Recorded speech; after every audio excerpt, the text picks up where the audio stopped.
কে বাসন মাজছে ওই পুকুরের সামনে? সুজয় চিৎকার করে উঠল।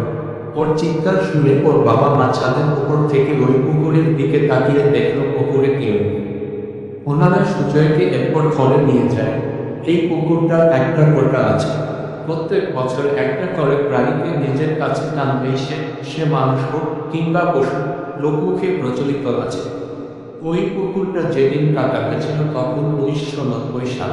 চারিদিক জঙ্গল আর জাবর, খুন খারাপই লেগেই থাকত। এই পুকুরের নিচে এক পাগলি বুড়িকে খুন করে পুঁতে রাখা হয়েছিল। শুধু পাগলি বুড়ি নয়, আরো অনেক লোকের দেহ পুঁতে রাখা হয়েছিল। কিন্তু ওই পাগলি বুড়ি কারোর ক্ষতি করেনি। সেই পাগলি বুড়িকে অনেকেই দেখেছে, তবে ওই পাগলি বুড়ি যাকে তাকে দেখা দেয় না। যখন কারোর খারাপ সময় থাকে কিংবা যখন কারোর ভালো সময় আসে তখনই দেখা পাওয়া যায় ওই বুড়ি। না জানি আমার ছেলে কেন দেখতে পেল ওই বুড়িকে। সুজয়ের বাবা ফিসফিস করে সুজয়ের মাকে বলল, কি জানি বাবা, আজকাল গভীর রাতে কুকুরগুলো ডাকতে থাকে প্রচন্ড। এই পুকুরের সামনে গোল হয়ে দাঁড়িয়ে বলল সুজয়ের মা, রাত অনেক হলো, শুয়ে পড়ো। হুম, তুমি যাও, আমি আসছি। ফিসফিসিয়ে উত্তর দিল সুজয়ের মা। পুকুরটা একেবারে শান্ত। এই পুকুরের কাছে অনেকেই অনেক কিছু দেখেছে, কিন্তু সেই সব অলৌকিক জিনিস কারোর কোনো ক্ষতি করেনি। হঠাৎ এই শান্ত পুকুরটা প্রচন্ড ক্ষিপ্ত হয়ে উঠল 1 মাসের ভিতর। কিভাবে ক্ষিপ্ত হলো পুকুরটা সেই কারণ অজানা শহর। তবে আজকাল ওই পুকুরটার আশেপাশে কারোর বাড়িতে সদ্যজাত পুত্র সন্তান জন্ম নিলে সেই সন্তান যে কিভাবে নিখোঁজ হয়ে যায় তা বোঝা বড় দায়। শুধু কি তাই, আশেপাশে যত বাড়িঘর ছিল সেই বাড়িঘরগুলো থেকে মুরগি, ছাগল অদ্ভুতভাবে নিখোঁজ হতে শুরু করল। কিন্তু কোথায় যে যায় তা ক্রমশ রহস্য হতে থাকবে। এর পিছনে যে অলৌকিক ঘটনা জড়িয়ে আছে সেটা কেউ বিশ্বাস না করে এটাকে চোরের কারসাজি বলে, ব্যাপারটা উড়িয়ে দিয়ে সকল। কিন্তু শেষে যখন চুরির পরিমাণ বেড়ে চলল তখন শেষমেশ গ্রামবাসীরা মিলে ঠিক করলো তারা পাহারা বসাবে। কথা মতো 2 জন পাহারাদার নিযুক্ত করা হলো। তাদেরকে গ্রামবাসীরা চাঁদা বাবদ প্রত্যেক মাসের শেষে কিছু নগদ অর্থ দেবে এবং বিনিময়ে তারা পাহারা দেন। বেশ ভালো।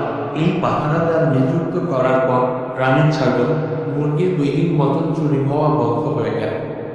কিন্তু তৃতীয় দিন থেকে আবার চুরির পরিমাণ বেড়ে যায়। এবার শুধু চুরি না, সাথে প্রত্যেকটা বাড়িতে পাথরের টুকরো পড়ার আরম্ভ হল। আর যে পাথরগুলো সেগুলো কিন্তু সকালবেলা এলে খুঁজে পাওয়া যেত না। কিন্তু আশ্চর্যের বিষয় হলো এটাই যে যেদিন থেকে পাথরের উপদ্রব শুরু হয়েছিল তার পরের দিন থেকে ওই পুকুর পাড়ের আশেপাশে অনেক বড় বড় পাথরের খোয়া পড়ে থাকতে দেখা যায়।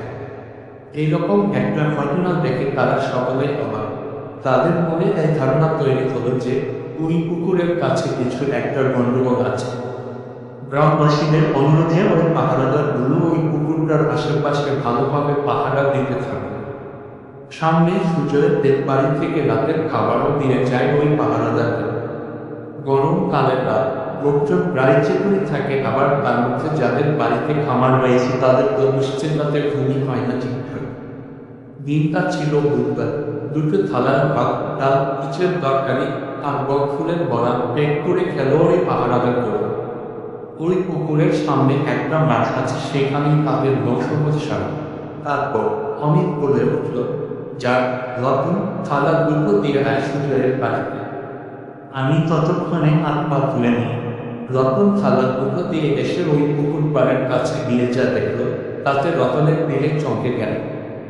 রতন দেখল অমিতকে 4 থেকে 5 জন মোটা কালো কুৎসিত দেখে মানুষ চাপতে ধরে জলের মাঝখানের দিকে নিয়ে গেছে। যাদের আলোয় তাদের মুখের গঠন না দেখা গেলেও ওরা 4-5 জন ছিল তা রতন বুঝতে পারল। রতন একটা চিৎকার দিয়ে উঠে, ওর চিৎকার শুনে আশেপাশের বাড়ির লোকেরা দৌড়ে আসে। তারাও দেখল এই দৃশ্য। পরের দিন সকালে অমিতের লাশ ভেসে ওঠে। গ্রামবাসীরা তো জলে নামতে পর্যন্ত ভয় পাচ্ছিল।